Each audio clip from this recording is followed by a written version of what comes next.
the end of January, so what better time than to do a best of 2020 action figures list. 2020 was a weird year. It was a very strange year, but there were action figures released, sort of ish. Releases were a bit more sporadic. Some were an absolute pain in the ass to get a hold of, but there were some good things, and so here we go. So before we get into it properly, there's a couple of honourable mentions, a couple of toys that kind of exist a little bit out of the norm. Firstly, we've got the Earthrise Scorponok. It's a towering monstrosity, technically 3 toys in one, I guess. And he was shockingly affordable, still a bit expensive and a bit big. He currently looms over my desk like some creepily silent child. And secondly, there's Bandai's Mobile Suit Gundam Fixed Figuration Metal Composite Zaku 2 Type C.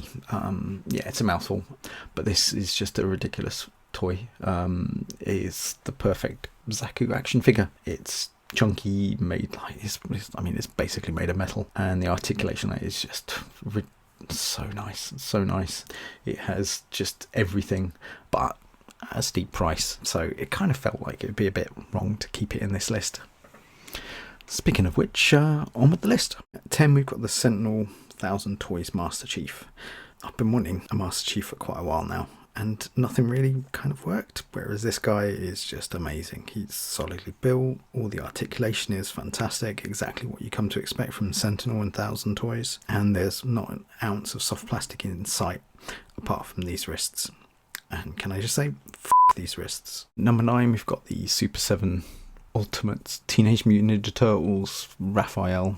I can never remember what it's actually called. Super 7 have just been rampaging through 70s and 80s kids' childhoods, and they continue with this new line. Raph's the only one I've got so far, probably the only turtle I want, but he's absolutely perfect. It's just a remarkable rendition of the old Playmates toy. It has all lovely accessories, the articulation is amazing, and he even has waist articulation, which this is just, it's ridiculous. At number 8, we've got the Medicom Mafex Dark Knight Returns Batman. I remember reading Dark Knight Returns way back in '89 off the back of the Tim Burton movie and just being completely blown away, and I never really thought I'd end up with an action figure that was just as perfect as this one. He's solidly chunky, his cape is just, I have no idea how it works. It's literally just metal in there, but for some reason it works perfectly. It's cut perfectly, it's folded perfectly. I just don't get it. And he even comes with this hand for holding multiple batarangs. Oh, it's just lovely. Number 7, we've got the Mezco 112 Collective Harley Quinn. I've got a few Mezco 112 collectives, but I didn't have any female characters, and I was really pleased to see them make the version based on the old Batman animated series, her original incarnation. And the figure's great. It's got some fantastic accessories and spares. You get a nice unhooded, dehooded head, which is like more of the modern Harley than it is the one from the series. But she comes with this massive mallet, and it's just so cool.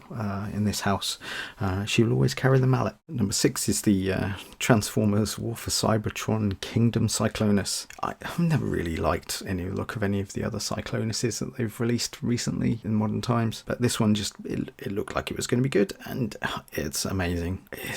He just is like he's walked off the screen. He's maybe not as dark a purple as I prefer, but can't really find many complaints for this guy. He's got just phenomenal light piping. He looks evil with that light piping. It's just lovely. And when he's in his alt mode, the cockpit is just brilliant. It looks exactly like you kind of expect a little Galvatron to be glaring out of it. Yeah, what can I say? It's just a fantastic Cyclonus. Number 5, we've got the Mythic Legions Purplor. He's got a purr in his name. I mean, it's basically Master of the Universe Panther as a Mythic Legions figure. The 4 Horsemen have never really kind of underplayed their love for old series. I mean, they're responsible for other figures on this list, like the Raphael. But yeah, it's like, it's one of the, I love Panther. It's anthropomorphic Panther. It's an instant win. Only thing that can improve it is if they'd flocked him, but that would probably be a step too far. Number 4, we've got the Figma Starship Troopers Bug, just a basic warrior. This is from the anime. but it's still, exactly the same design as you saw in the movie. I honestly never expected this to be made, and it's ridiculous. The Figma joints that they've used on it are just so solid. It can basically stand up on its own. You can put it in some pretty good poses, but it comes with the Figma stand, so you can put it in just ridiculous poses, like leaping poses. And they even included a couple of little figures to go with him. One's just a standard marine, not really doing much. The other one is designed to be eviscerated by the bug. You literally just gore it with one of the spiky limbs. It comes with a fake limb. It's stupid. It's stupid. It's a bug, and I absolutely love it. It's just so absurd. At number 3, we've got the War for Cybertron Earthrise Alicon. This toy was released in 2020, just a mere 36 years after it debuted on the silver screen. Yeah, it shouldn't exist, and it shouldn't be in my top 10. It shouldn't be in my top 10, but it is in my top 10 because it's just ridiculous. Like, why does this thing even exist? It's just so goofy.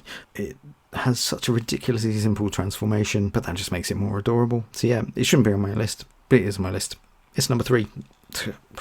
Yeah, 2020. Number 2, we've got the Bandai Robot Spirits Zaku 2F2. This is the ANIME. It's the anime version. I love the Zaku design. I have a shelf that's made entirely of Zakus. And to be honest, the F2 is the best version of the Zaku 2 design. And this figure is it's the same as all the other Robot Spirits, but it just seems to be multiplied. Everything looks really good. The knees especially, there's something about them with those two curves in them. It's just, yeah, it's brilliant. I mean, it's literally only bettered by the most expensive Zaku I own. That's what I'm going to say.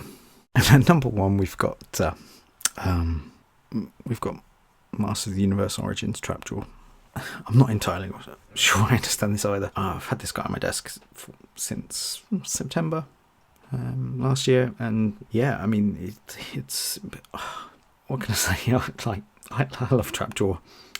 When they decided to do the Origins line, I just really wasn't sure what to make of it. But I knew I'm a sucker. I'm going to get a Trapjaw. And yeah, he's perfect. Like, it's something about this feels really embarrassing. It's a toy based on a character I got as a kid.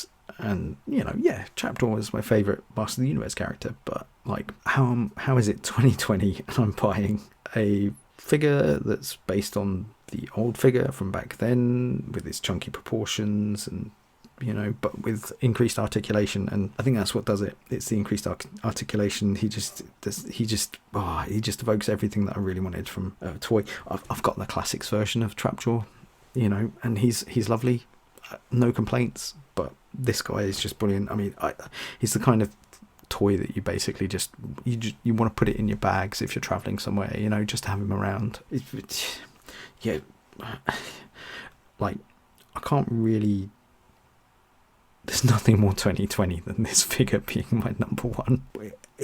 He shouldn't, but he should, and he is, and that's really all we can do about it. I mean, yes, he's beaten in terms of articulation, he's beaten in terms of quality of accessories, he's beaten across the board by all the other toys in this list, but yeah, he's perfect. And he's my number 1 figure for the year. So there you go. So that's it. That's how weird 2020 was. A 15 quid figure based on a toy released almost 40 years ago was my favourite. And when you think about it, none of the toys in the list is really based on modern characters or properties. Even the designs, they tend to echo something a lot older. I mean, yeah, Purplor is technically not an official Panther update, but, it's still a nostalgia piece. And the youngest property in this is a mere 20 years old in the form of Master Chief. I mean, 20 years. Anyway, hopefully next year I'll find myself loving a new property. I'm just getting into the Joy Toy 3 3/4 figures. They seem to be quite nice. Or it'll just be more Turtles Ultimates, maybe some Thundercats Ultimates, and possibly the Mezco 112 Predator and Mafex's other Batman releases. Honestly, it really doesn't help that my favourite character from my childhood are being made into some really cool new action figures. Guess I'll never be free.